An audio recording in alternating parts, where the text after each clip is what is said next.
Well, look at this view.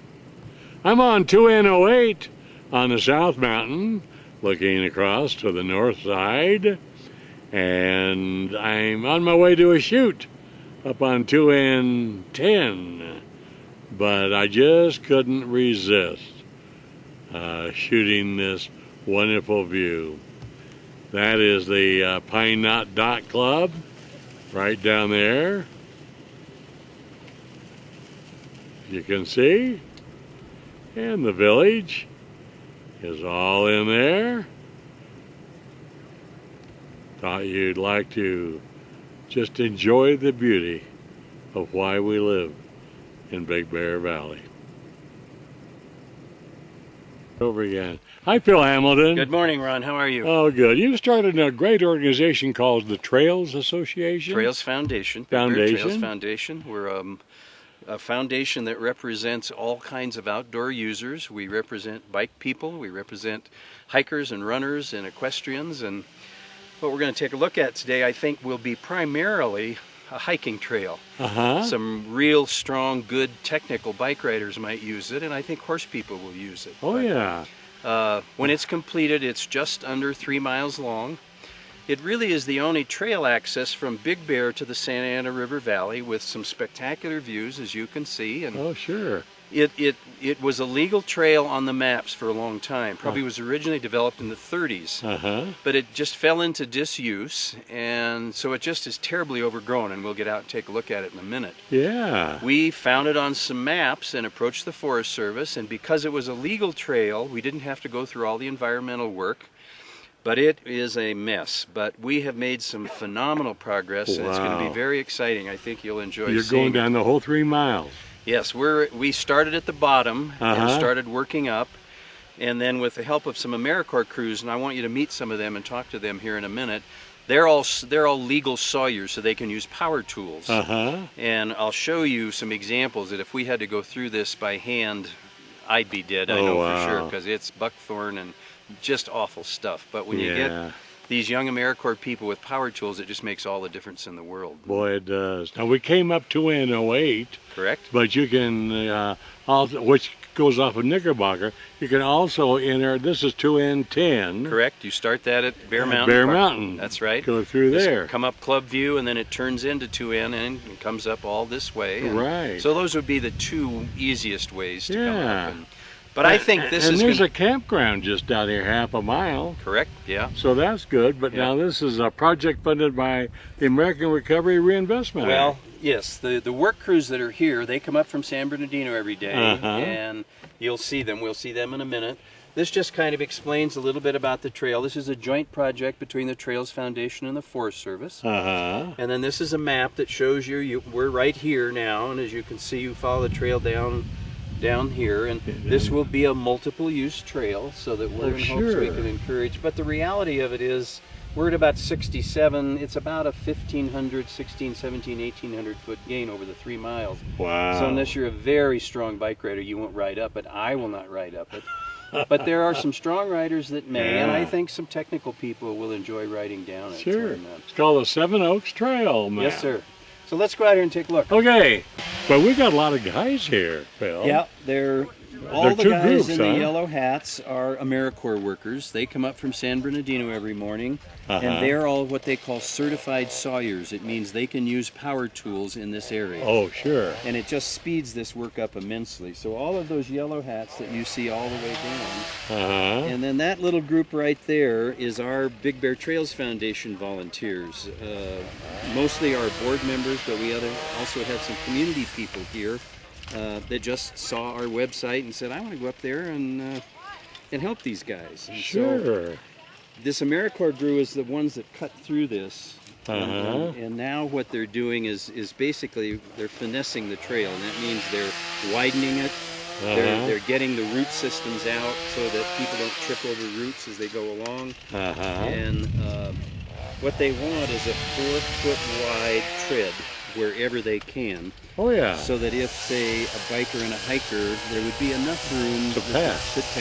And if there was a horse person, that there would be, room for them to get by. But you can kind of follow it. It picks up. You can it goes goes down there, winds around there. You can see then these guys on the yellow hats are on the trail there. And you can see another yellow hat. And then it goes along the base there. And right. And then it swings off, and it basically goes all the way down this canyon, and then you can see where it ends up clear down there at the base in the Santa Ana River. Clear down at the Santa Ana Basin. Correct. Well, look at that down there. So if you think about it, if you wanted to, say, hike from here to San Gorgonio, you never could do that unless you just went on a road. But now it will be conceivable to go 3 miles down here through the valley and then up the other side. Oh, sure. As you get down further, there are just some spectacular views of things. And so we're very excited about this. Oh, this is just great. And it's just going to be really a marvelous trail for all kinds of users. And you might just hike down a ways and get a feel for it, or some strong hikers will go all the way down. The elevation right here is about 6,700, and at the base it's about 55. So you're looking at a give or take 1,500 feet elevation gain. And I think strong hikers would go down and come back up in a day, or vice versa. And so we appreciate you coming, and we also want to try to get the San Bernardino Sun up here so that they realize that this is available. They can drive up 38 and park there by Glass Road and park and hike up whatever amount of distance they would like. And this also connects with one of the great every list of great bike trails in Southern California lists this Santa Ana River Trail. It's absolutely a spectacular trail. And it parallels roughly the Santa Ana River down in the basin. So we could ride down this, hook up with the Santa Ana River, and have just simply a spectacular day of bike riding. Wouldn't it be? But this is a tough bike ride, even going down it's tough. Because there's some areas where it's real steep. There's some areas where there's large rock outcroppings that we haven't figured just exactly how we're going to get around them and be safe. But what they're doing right here is originally we had the trail going up around that way, and once we got it done we said this just isn't right. So they're recutting it and going straight through. And you know, you get it in and you think it's right, and then you start hiking and looking at it and fiddling with it and you say, no, it's not right. We need to go back and change it a little bit. And I'm sure as people use it, we'll find some other areas that we didn't design as well as we should have. And we have to be respectful of the original trail, although in places we had to crawl through stuff to find it because it was just so terribly overgrown. And the other reason for the 4 foot wide is that this stuff grows very, very quickly. And so if we said we only had it 2 feet or 3 feet, probably within a year it would be back grown over. Where with 4 feet, because part of our commitment to the Forest Service is we're going to be responsible for the maintenance of this thing. And with water, you know, water goes where water goes, and it's gonna, so we see ourselves every spring getting out here with tools and re-hiking this thing and cleaning up where the winter damaged it and all of those kinds of things. That is so neat. Yeah, it's very exciting. And one of the frustrations we've had is because a lot of our board members are bikers, we sort of had that image of being just a biking group. And so this, for us, was a good example to say, yes, we're a biking group, but we also are interested in creating new and interesting hiking trails and new and interesting trails for equestrian people. And so this, because I think the bulk of the use of this is going to be hikers and horses. And it's just too tough for bike people. Now I know some bike people will take offense at that and will get up here and show me I'm wrong. But well, come up here and try it, folks. Exactly. So anyway, we're excited about this, and we're within about a half a mile from the bottom to the top, and we're in hopes that we can punch this through within a week, so that at least someone that wanted to try it could go the whole stretch. It won't be perfect. So in August they can try it. Well, we hope so, and we hope that we can clean it up as we go along. That's really the work that we can do. These guys are a great help, but getting these roots out of this thing so people don't trip on them, and really just sort of finessing it is the work that we can do. Your job is never ending. Just continues to go on. Because you also want to build trails. Yep. In fact, well, we've got 2 or 3 things that are really exciting. The city called us, and over by City Hall, there's a little creek bed that runs up. Metcalf, you might know that. Yeah, Metcalf Creek. And they're interested in developing a ADA-friendly quarter-mile along that creek bed that would be like a boardwalk kind of thing. Oh, sure. And I'd never even knew it there. I've lived in the valley for 45 years, and I knew there was some water there, but I never paid attention to it. Well, you walk through that, fish come up there and spawn. It is just absolutely gorgeous, and the city staff says that it, in a short distance, has every kind of tree and bush and shrub that exists in our valley. It's an amazing area. And so they could park there at City Hall if they came up on the weekends because no one is there. Easily could access that. Ultimately, they'd like to go all the way to the lake. Obviously, that would involve going over or under the highway, and you know that's a real challenge. Sure. And, but I think it's a great thing. And so I think the thing that we've been able to do, people have been talking about this forever. We finally said, look, let's knock it off. Let's quit talking about it. Let's see if we can't do something about it. Let's take some action. And so it shows the Forest Service that we're serious. We're not just yakking, that we're going to do something. And so they're beginning to realize we're serious, and they're coming to us with all kinds of opportunities. Sure. So anyway, that kind of gives you a feel for the 7 Oaks Trail, and very exciting This project. is neat. Now, is this on the map? I mean, if they go, like the Discovery Center has most of the maps of off-road and hiking trails. This is on a map, but people would come up here and say, God, this trail's on the map. Where the hell is it? Well, yeah. I say that, but Yeah, here it is. Okay. Yeah. I mean, let me show you. I want you to meet Jeanette. She's real uptight about this, but she's the Forest Service person, and I want to bring her up. And just have her, yeah, sure. I'll get her to come up here just a second, okay? This is something, folks. Isn't this great? I mean, we have so many trails. We have 430 miles or 80 miles of off-road vehicle trails that you can take. Not to mention all of the hiking trails. You know, the most popular one is the Castle Rock hiking trail, which is down close to the dam. And it's really, really great. It's about a half a mile up. And then once you sit on Castle Rock, which is a huge dome rock, you can see the entire lake from the dam clear down to the end. Really cool. So there are a lot of trails. Also, Pat Follett, who is a long-time bike fan. He had Team Big Bear bikes for many, many years. He has just published a new hiking and bike trail map. And it's available at, let's see, I'm sure they have them at Chains Required Bike Shop, which is right on the corner of Summit Boulevard, Big Bear Boulevard. They have that. So if you want a hiking and bike trail, that would be a good one.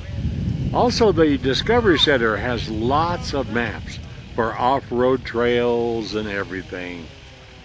And that's something to think of. These guys are, those are volunteers right there. This AmeriCorps, they get paid. They don't get paid a lot, but they get paid.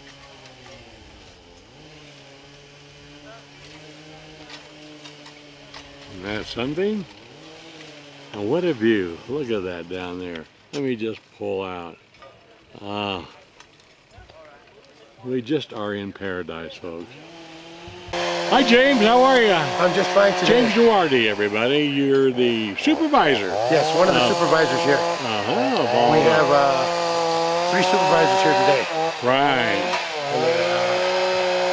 This is the Urban Conservation Corps. Yes, San Bernardino National Urban Conservation Corps. Urban Conservation Corps. This is funded by the Recovery Act? Yes. Yeah. That putting people to work. Pardon me? Yes, we do. This is something we enjoy doing outdoors. We get a lot of the beauty out here in the mountains, out of the fresh air. Right. You know, and just enjoy seeing the sights. And you drive from San Bernardino up here every day, huh? We come from San Bernardino every day up here. And here comes Gwen. This is another supervisor here. Oh, that's it. This is my strong arm. Hi, Gwen. Hi, how are you? Good, how are you? Good. I'm so glad to see females amongst everything. I mean, they're just as good as guys, aren't they? Oh, sometimes Yeah. even better. Hallelujah, Gwen. So you're another supervisor. Yes. So, and this is cute. How many do you have in the crew up here We have, today? Today we have a good 40. yeah. Really? Yes, we do. This is so cool. And it really helps, you know, it gives other people, you know, a chance to get out and enjoy the mountains and Oh yeah, they love it up good here. trail. Yeah. Well, and without their crew and their abilities with chainsaws and things, in my lifetime, this never would have happened. So they really were the muscle behind this and did amazing work. And thanks to these supervisors and their crew, this thing is very close to at least getting roughed out. Sure. Yeah, it's not How nice. long have you been working on it? You started on the bottom Yes. first and then came up so far. Yeah. And then you come up here and it's going to work down. That's cool. We were called to come up on top to reroute and take out all the thorn bush to connect the bottom trail with the top trail. Oh yeah. So we've been up here for about 2 weeks now, maybe going on 3. Oh, cool. We haven't been here every day, but we've been here almost every day. Look at these. More women. How cool. That's what we say. This is Jeanette. Hi, This is Jeanette. Ann. These are both Forest Service ladies, and they really have helped us more than you will ever know. In He terms says of this working couldn't with have been done without you two. Well, you know, that works both ways. This kind of a partnership Oh yeah, is what's right. making this work. Yeah. You bet. Jeanette kind of oversees, and correct me if I'm wrong, all of these work crews and kind of works with these people to make sure they get distributed. And Ann is her sidekick, but they've been marvelous. And we've had some exciting things. That's great. Great marriage. Yeah. Well, our national forests all over need a lot of work. Forest Service just couldn't keep up with it because they didn't have the funding. I mean, it's not there. Not that you were not willing, but so many forests are overgrown and everything, and we have to catch up now. Well, that's why this is such a gift. This kind of a ability with these kinds of manpower crews. I mean, we're the field folks. Right. But like the Don Bayak and the manpower, he's the manpower manager that helps oversee SBNFA and liaison. He's a Forest Service personnel. It takes that whole umbrella to get this kind of a project. Sure does. Especially partnered with the volunteers. You bet. You know how the Forest Service loves You volunteers. bet. Forest Service loves volunteers. They do. Because they just don't have enough personnel themselves. That's Exactly great. right. Well, thank you all. We're going to have a wonderful trail here in a couple of weeks. So we're going to invite people to come and ride down and ride back up. Hike and ride their horses and the whole bit. Hike, horses, everything. Thank you all for your good work, and this was great. I'm impressed. Thanks, y'all. Thanks for coming. We appreciate it. Well, that's just about it. We're out of time and they're getting ready to take a break here. They've been working solidly since early morning. And we've been on top, just off of 2N10 on the South Mountain, where 2N08 comes in at the same area. So anyway, this is really cool. This is a project of Big Bear Valley Trails Foundation. And Phil Hamilton is the ramrod of it, and that's cool. So anyway, that's it for now. No, wait. I'm going to talk to Phil in a minute. People volunteer. If they will get on the Big Bear Trails Foundation website, there's a kind of a progress report all the time, and then the dates and times and where to meet is on that site. Oh, good. And that'll tell them where to go, when to be there, and then there's phone numbers they can call and emails that they can send if they have questions. Great. Okay. Volunteer, folks. They'll always need another couple of hands. Yeah, we would love to have people volunteer. They just need to come with a good attitude, some good shoes, and some muscles, and we have all the tools, so they don't need to bring tools. Oh, that's great. Bring some water. You bet. Thanks for being here, Ron. Hope you enjoyed it. Thank you, Phil. Take care. Well, there you have it. Now, you know where to go. Big Bear Trails We're coming through. Foundation. And they're coming by here. So don't go away. I'll be back after these commercials. Where the wild things are. Oh, yeah. Woo! Yeah.